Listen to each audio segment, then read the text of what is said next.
I think I remember sending him an email saying, hey, if you want me to don the blonde wig and pointy ears again at any time, you know, I'd be happy to.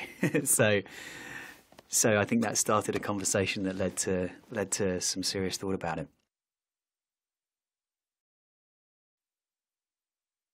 So in the story, you know, the idea was that Legolas, leading into The Lord of the Rings, would encounter, you know, the dwarves and go on a journey to essentially lead him into what will become The Lord of the Rings, and create that kind of sense of history, that conflict, that idea of who the elves are and who the dwarves are, and set that, you know, dynamic going. It was wonderful to connect with my inner elf, if you like, to come back to that inner elf. You know, the fluidity of the movement of the character, the sort of simplicity and ease with which they carry themselves. It was kind of like, after 10 years of,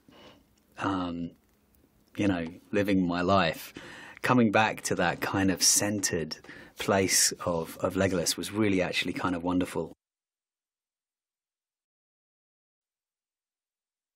The world is a fascinating thing to step into, Middle-earth, and the themes, basically I think the themes that run through this film, which are very similar to the themes that run through Lord of the Rings, are good versus evil.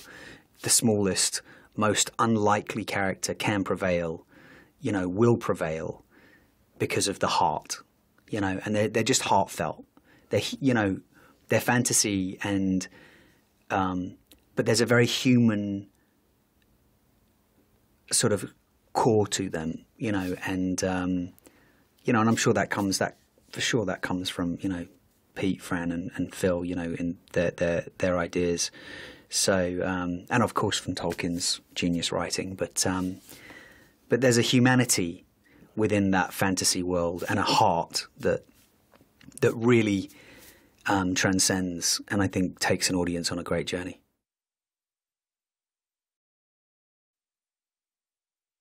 I feel like I have, I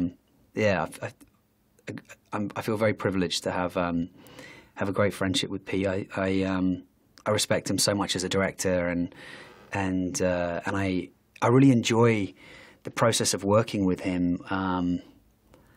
You know, he's very funny. He's always making me laugh. So, but his approach to making this film. He's sort of in his element, you know, and it's so. Where would you rather be, you know?